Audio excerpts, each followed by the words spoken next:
మీరు వెళ్ళే సభల్లో సందర్భాన్ని బట్టి ఆ కంటెంట్ని మీరు హ్యూమర్ యాడ్ చేసి మీ స్పీచ్లో ప్రజెంట్ చేయడం అప్పటికప్పుడు జరుగుతుంది కదా సార్ అది.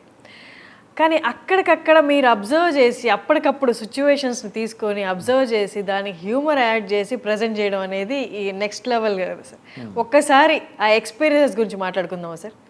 సాధారణంగా ఇప్పుడు మనకి ఈ ఫంక్షన్స్ అనండి, సభలు అనండి, కార్యక్రమాలు ఏవైనా యూజువల్గా నార్మల్గా ఒక సిస్టమేటిక్గా జరిగిపోయాయి అనుకోండి, అక్కడ మనం అబ్జర్వ్ చేసి ఇక్కడికి వచ్చి పట్టించే ఫన్ ఏమి ఉండదు, నార్మల్గా జరిగిపోతాయి. ముఖ్యంగా అంటే ఇలాంటి కంగాళీ సభలను మనం బసలు అనొచ్చు. బస్ ఏంటి సార్? అడిగారు కదా, ఇప్పుడు సభ తిరగేస్తే బస, సభ అస్తవ్యస్తమై సభ కంగాళిగా ఉంటుంది, దాన్ని తిరిగేసి బస. నేను ఎక్కడికి వెళ్ళి వచ్చానంటే బస్కి వెళ్ళి వచ్చానని చెప్పచ్చు. బస్సు అనుకుంటాడు, బస్సు కాదురా బస. అంటే బాపు గారి కార్టూన్ ఒకటి ఉంది థియేటర్లో. కార్టూన్ నేను గీసింది ఏంటంటే, థియేటర్లో జనం కూర్చుని చూస్తూ ఉంటారు, సినిమా చూస్తూ ఉంటారు. సినిమా అయిపోయిన తర్వాత చివరిలో ఏమొస్తుంది, టైటిల్ కార్డ్ ఏమొస్తుంది, శుభం అని వస్తుంది. అక్కడ కార్డు ఏమిటి బస్సు అని పడింది స్క్రీన్ మీద. జనం వచ్చి బస్సు చూసుకొని నవ్వుకున్నాం. అంటే అంత గందరగోళంగా ఉందన్నమాట సినిమా. అంచేత శుభం బదులు అక్క బసుం అనేసారు. అలాగే ఇక్కడ మనం సభ బదులు బస. బస, సభ బస బాగుంది సార్, భలే కాయినింగ్ చేశారు.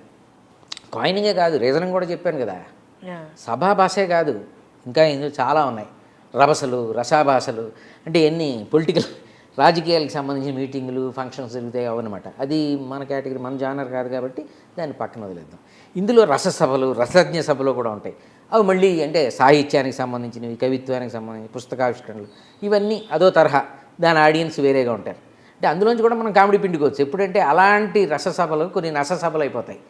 ఎలాగంటే ఏ సుత్తి సామ్రాట్, నసరత్నం ఎవరో ఒకళ్ళు తగులుకుంటే, అంటే గెస్ట్ గాను, స్పీకర్ గాను, వక్త అంటే స్పీకర్, వక్తగాను తగులుకున్నారనుకో, అబ్బో ఫన్నే ఫన్.